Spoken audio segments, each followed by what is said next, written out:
Викторија Кронгорни е заменик директорка на училиште во Рига, едно од 94-те во Латвија во кое се одржуваа сите часови на руски јазик до 2022 година. Но новиот закон ги обврза училиштата да ја префрлат наставата на летонски до 2025 година. Кронгорни вели дека указот веднаш стапил на сила и предизвикал шок кај многумина деца кои што едвај зборуваат летонски. Таа вели дека нивните оценки имале пат по секој предмет, од биологија до математика. Како да го спроведеме во пракса кога тоа се случува 30 години? Како можеме да го направиме тоа на помалку болен начин за децата? Таа и други велат дека промените требало да се случат во 1990-тите, кога Советскиот сојуз се распадна. Сепак таа вели дека еден позитивен исход е тоа што учењето на летонски ќе биде подобрување на можностите за работа за децата од семејства што зборуваат руски. Иако постепеното напуштање на рускиот јазик е дел од поширокиот притисок за намалување на руското влијание во Летонија по руската целосна инвазија на Украина, постои загриженост за пропагандата на Кремљ. Кога Русија ја нападна источна Украина во 2014 година, Министерството за одбрана на Москва објасни дека едната цел е да се спасат угнетените што зборуваат руски.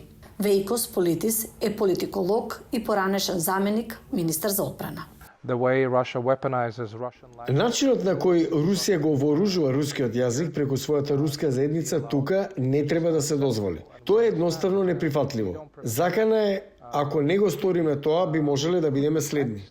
Од 2022 година Латвија ги отстрани руските споменици како овој, што го одбележуваат советското ослободување на Летонија од нацистите.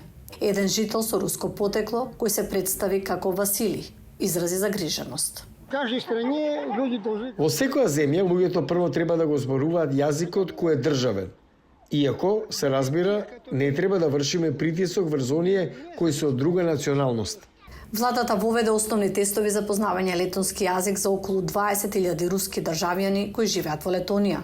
Доколку не успеа да го положат, може да биде побарано да ја напуштат земјата.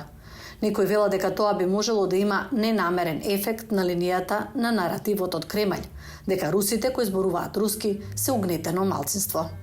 Инта Миернина е директорка на Центарот за истражување на диаспората и миграција на Универзитетот на Латвија.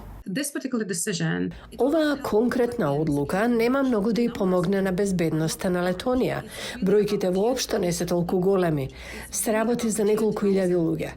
Може на вистина да ја послужи само како пропагандно средство на Русија. Меѓутоа, во училиште како ова, најголемата загриженост за наставниците е влијанието од тие мерки за учениците, кои веќе се обидуваат да имаат добри оценки.